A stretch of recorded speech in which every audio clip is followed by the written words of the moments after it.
अब आगे की हम बात करें तो क्वेश्चन जो आगे दिया हुआ है, find the value of current. तो स्टूडेंट्स, करंट की वैल्यू निकालने से पहले हम लोग जो है एजम्पशन लिखेंगे यहाँ पर। यह चीज़ हम लोग एग्ज़ाम में भी करने वाले हैं। सबसे पहले हम लोग क्या करेंगे, एजम्पशन लिखेंगे, यानी पूर्व अनुमान।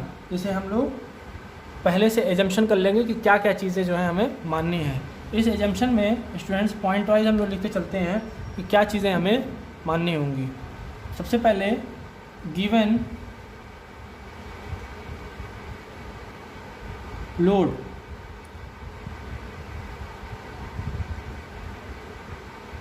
पावर को हमें देखना है कि गिवन लोड पावर कितना दिया हुआ है। तो यह हो सकता है हमारा HP में दिया हो या वाट में दिया होगा। ठीक है स्टूडेंट्स, लेकिन क्या करना है हमें, अगर HP को दिया होगा तो HP से पावर में करने के लिए HP से, अगर HP से वाट में कन्वर्ट करने के लिए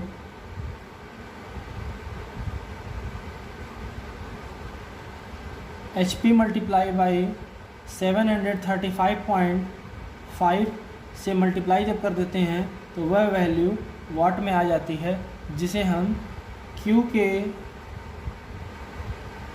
प्लेस पे रखेंगे,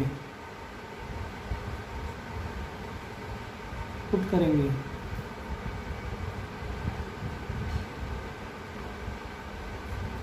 ठीक है स्टूडेंट्स, कि जो है हम लोग वाट पहले निकाल लेंगे, ये Q की वैल्यू निकल जाएगी। इसको अगर मल्टीप्लाई कर देंगे तो गिवन हम HP लिख लेते हैं। दूसरा स्टूडेंट्स पॉइंट जो है हम लोगों को लिखना है कि supply voltage,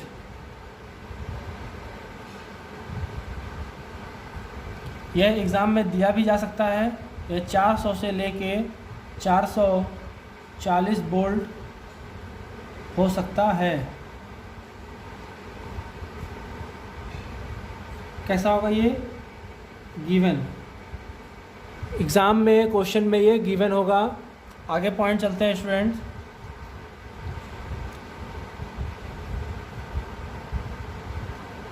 efficiency of the machine, इसे हम ऐसे सिंबल से जो है रिप्रेजेंट करते हैं। एफिशिएंसी जो होगी वो हम लोग लिखेंगे। यह some time given, sometime given in exam और क्वेश्चन। यह क्वेश्चन में कभी कभी दिया भी होता है और नहीं भी दिया होता है। तो उस वक्त अगर नहीं दिया रहेगा तो उस वक्त हम लोग जो एक चार्ट अभी बनाने वाले हैं जो HP को देखकर पता चल जाएगा। थोड़ा और आगे चलते हैं स्टूडेंट्स। अब हम लोग तो यहाँ पे हम लोग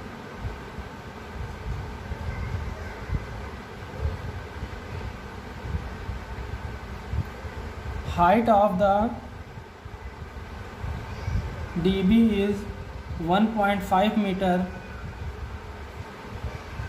from the GL, यानी ग्राउंड लेवल। अगला पॉइंट लिखेंगे motor switch should be at a height of 1.5 metre from GL। और थोड़ा और आगे पॉइंट पे चलते student. Starter must be at a height of 1.5 metre from GL। Students, ये GL जो है वह ग्राउंड लेवल की बात हो रही है। थोड़ा और आगे चलिए। Foundation of the machine,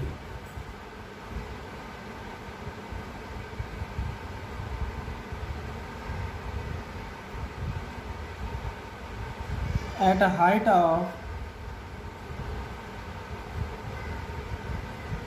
20 to 25 centimetre from GL। ठीक है स्टूडेंट्स, ये सब चीज़ों के बारे में हम लोग देख लिए हैं। और पहले हम लोग जो है पहली क्लासों में इसके बारे में हम लोग डिस्कस भी कर चुके हैं। अब थोड़ा और आगे पॉइंट पे चलिए students.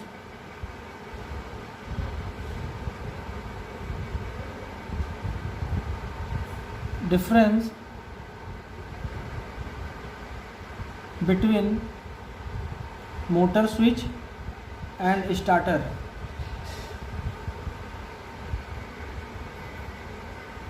should not be more than 1 metre, यानी 1 मीटर से ज़्यादा नहीं डिस्टेंस होनी चाहिए। यह है मोटर स्विच और स्टार्टर के बीच की, इन दोनों के बीच की दूरी जो है हमारी 1 मीटर से ज़्यादा नहीं होनी चाहिए। ठीक है स्टूडेंट्स, तो ये सारी चीज़ें जो है हम लोगों ने लिखी हैं, यह पूर्व अनुमान में हम लोग लिखेंगे कि किस तरीके से इस चीज़ को जो है हम लोग बना रहे हैं या उस चीज़ की वायरिंग हम लोग कर रहे हैं। तो जल्दी से स्टूडेंट्स आप लोग जो है इस चीज़ का स्क्रीनशॉट ले लीजिए। उसके बाद जो है हम लोग यहाँ पे क्वेश्चन नंबर 2 पे चलेंगे कि find the value of current. Current की वैल्यू किस तरीके से निकालेंगे इन सभी चीज़ों का इस्तेमाल करके। स्क्रीनशॉट ले लीजिए आप लोग। हाँ, तो पॉइंट नंबर 2 को देखते हुए वैल्यू ऑफ करंट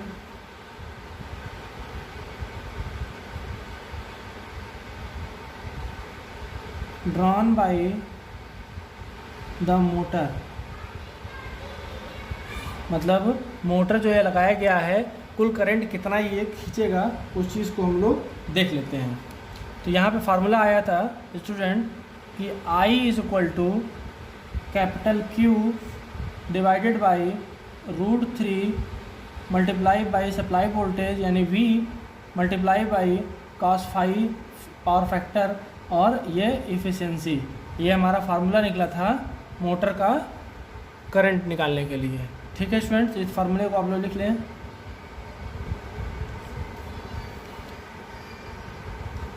अब इसमें स्टूडेंट हम लोग जो है वैल्यू पुट करेंगे कि कौन कौन सी चीज़ें हमें दी गई हैं। तो गिवन में स्टूडेंट्स क्या दिया हुआ है, given motor HP is equal to 2, यानी 2 HP का मोटर लगाया गया है। सप्लाई वोल्टेज हमारी दी गई है 400 वोल्टेज। स्टूडेंट्स एफिशिएंसी की बात करें अगर तो यहाँ पर हमारी दी है 0.8, और उसके बाद स्टूडेंट्स cos फाई की बात करें तो ये भी हमारा स्टूडेंट्स दिया हुआ है 0.8। अगर स्टूडेंट्स ये एफिशिएंसी और cos फाई ना दे तो उसके लिए हम लोग जो है एक चार्ट बनाएंगे जो कि ये होगा।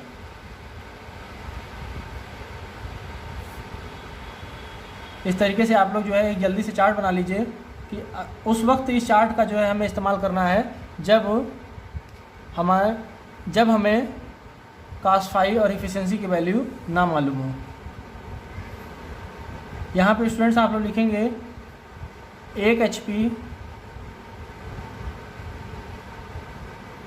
यहाँ पे लिखेंगे 2 HP से लेकर 5 HP। अगला पॉइंट लिखेंगे यहाँ पे 5 से लेके 15 HP, और यहाँ पर होगा 15 HP से अधिक। ये दे दिया गया है चार्ट यहाँ पर, और यहाँ पे एफिशिएंसी और यहाँ पर cos फाई की वैल्यू। इस जगह पे लिखेंगे 1 HP या 1 HP से कम के लिए, जैसे एफिशिएंसी हम लोग लिखेंगे 0.6 से लेकर 0.65 स्टूडेंट। अब उसके बाद जो है यहाँ पर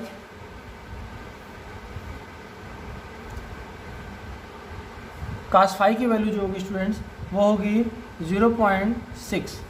ठीक है, अब थोड़ा और आगे चलते हैं। यहाँ पर तो ये देखा जाता है कि 2 HP और 2 से 5 HP तक के अगर ली जाए तो 0.75 से लेकर 0.8 इसकी एफिशिएंसी होती है, और इसका cos फाई वैल्यू जो होता है वो 0.8 होता है। अब यहाँ पे बात करते हैं 5 से 15 के लिए। तो 5 से 15 के लिए अगर एफिशिएंसी देखा जाए 0.8 से लेकर 0.85 लेते हैं एफिशिएंसी में, और इसका जो cos फाई की वैल्यू होती है वो 0.8 5 होता है। ओके स्टूडेंट्स, थोड़ा और आगे बढ़िए। तो यहाँ पर अगर 15 HP से अधिक की अगर बात की जाए लोड के लिए, तो 0.85 हम इसकी एफिशिएंसी ले सकते हैं या 0.9 ले सकते हैं। ओके स्टूडेंट, अब बात आती है cos फाई की वैल्यू। तो cos फाई की वैल्यू इस वक्त जो है हम लोग 0.9 लेते हैं। इस चीज़ को जो है आप लोग बिल्कुल अच्छे तरीके से याद कर लेंगे, नोट डाउन कर लेंगे, जो कि हमें यहाँ पर काम आएगा। अगर क्वेश्चन में एफिशिएंसी की वैल्यू और cos फाई की वैल्यू ना दी हो तो उस वक्त जो है हम 2 HP को देखकर निकालेंगे। तो यहाँ पे चलिए देख लेते हैं स्टूडेंट्स कि अगर मान लिया जाए ये दिया है तो cos फाई की वैल्यू हम लोग यहाँ पे रख देंगे कि 0.8 हो गया और एफिशिएंसी हो गया। अगर मान लीजिए जाए ये ना दिया रहे तो इसको छुपा लिया जाए अगर, तो इस हिसाब से देखेंगे कैसे कि 2 HP का हमारा मोटर है, तो 2 HP यहाँ पे ढूंढेंगे तो 2 HP हमारा यहाँ पे दिखेगा। तो इसके हिसाब से देखा जाएगा 0.75 भी ले सकते हैं और 0.8 भी ले सकते हैं। तो एफिशिएंसी की वैल्यू अगर हम लोग यहाँ पे रखे हैं तो 0.8 अगर रख देते हैं और cos फाई की वैल्यू देखा जाए तो 0.8। ठीक है स्टूडेंट्स, और ये कहाँ से रेंजिंग हो रहा है, 0.75 से होकर 0.8 तक जा रहा है। तो यही चीज़ अगर जो है हमें ना दी हो तो हम लोग इस चार्ट से निकाल के रख लेंगे, याद रहेगा ये हमें। और अगर दे दिया हो तो हम लोग जो है ये बिल्कुल ऐसे सेम उतार देंगे। तो यहाँ पे देखिए हम लोगों का ये दोनों मिल चुका है, तो यानी हम लोगों ने इस चार्ट को सही बनाया है। ओके स्टूडेंट्स, चलिए अब थोड़ा और आगे बढ़ते हैं हम लोग इसमें।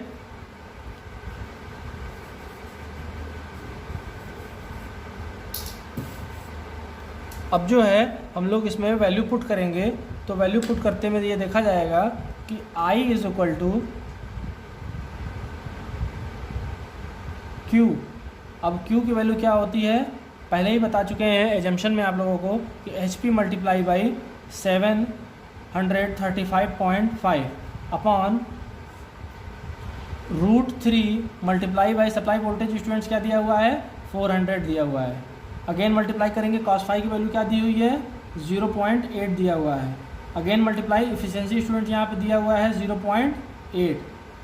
तो ये चीज़ जो है हमारी फार्मूला बन के आता है आगे। इसको सॉल्यूशन जब हम लोग करेंगे तो I इज इक्वल टू यहाँ पर स्टूडेंट्स होगा HP, यानी HP यहाँ पे क्या दिया हुआ है 2, तो 2 multiply by 735.5 upon √3 multiply by 400 multiply by 0.8 multiply by 0.8।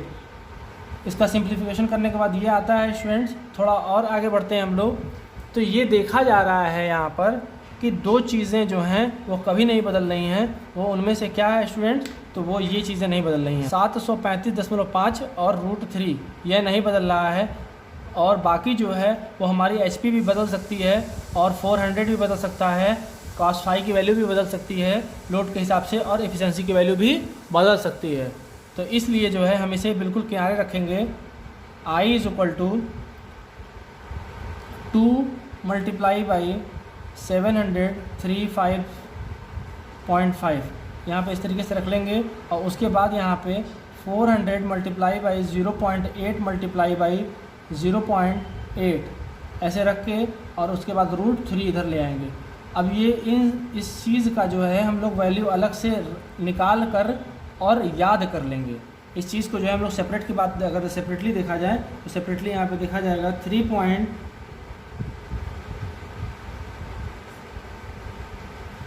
इस चीज़ की अगर हम लोग वैल्यू निकालेंगे सेपरेटली तो ये वैल्यू आएगी 424.65, ये वैल्यू निकल कर आएगी।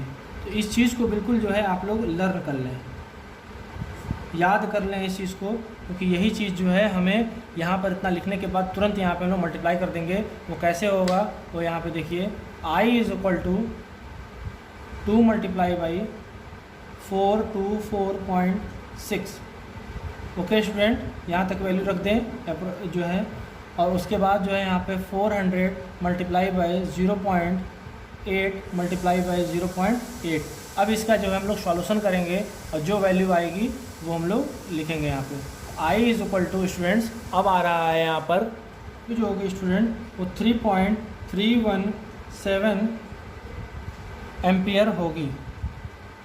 यानी इसको ये भी कहा जा सकता है I is equal to 3.3 ampere approximate value देगा ये, ठीक है ओके स्टूडेंट्स। अप्रॉक्स वैल्यू इस चीज़ को हम लोग ले लेंगे। यह स्टूडेंट्स आई जो है वो हमारी रनिंग करंट है। कौन सी करंट होगी? यह रनिंग करंट होगी। अब बात करते हैं अगर आई स्टार्टिंग की, तो हम लोग जो है पिछले लेक्चर में ये देख चुके हैं कि आई रनिंग मल्टीप्लाई बाई 1.5 छोटी मशीनों के लिए और बड़ी मशीनों के लिए 3 गुना कर देते हैं। तो यहाँ पे हम लोग बस जो है 2 HP का मोटर इस्तेमाल कर रहे हैं, तो ये छोटी ही मोटर होती है, ज़्यादा होगी बड़ी नहीं। तो जो है हम लोग इसको 1.5 से मल्टीप्लाई कर देंगे। तो यहाँ पर देखा जाए तो 3.3 multiply by 1.5 is equal to value होगी इसकी 4.95 एम्पियर, यानी हम इसे ये भी कह सकते हैं कि 5 एम्पियर अप्रॉक्स। ओके स्टूडेंट्स, अब जो है हमारा करंट की वैल्यू क्या निकल के आया? ये। तो अब इसको हम लोग ये आंसर यहाँ पे बना लेंगे इसको। तो 5 एम्पियर की जो है करंट बियरिंग कैपेसिटी का हमें कंडक्टर लगाना होगा। और यह 5 एम्पियर जो है कौन से कंडक्टर का इस्तेमाल करेंगे, वो किस तरीके से चूज़ करेंगे, इस चीज़ का जो है हम लोगों ने प्रीवियस लेक्चर में पढ़ चुके हैं। और वहाँ पे हम लोग कंडक्टर का साइज़ उसके एम्पियर रेटिंग के हिसाब से, बियरिंग कैपेसिटी के हिसाब से बना चुके हैं। तो वहाँ से हम लोग जो है मटेरियल लिखते वक्त देख लेंगे। चलिए एक बार जो है हम थोड़ा सा और यहाँ पे बता सकते हैं कि 5 एम्पियर की करंट जो है किस कंडक्टर में फ़्लो की जा सकती है। तो ये जो है हमारा 2.5 mm स्क्वायर वाले कंडक्टर में फ़्लो ईज़िली कर जाएगा, क्योंकि 2.5 mm का कंडक्टर जो होता है वह स्टार्टिंग में 16 एम्पियर का करंट ले सकता है और रनिंग के टाइम में जो है थोड़ा कम लेगा, ठीक है। तो ये चीज़ें जो हैं हम बता चुके हैं और चार्ट भी पिछले लेक्चर में हम बनवा चुके हैं आप लोगों को। तो इस चीज़ का जो है आप लोग स्क्रीनशॉट ले लीजिए कि जिससे कि ये आप लोग नोट्स बना सकें। तो जल्दी से स्क्रीनशॉट ले लीजिए इस चीज़ का।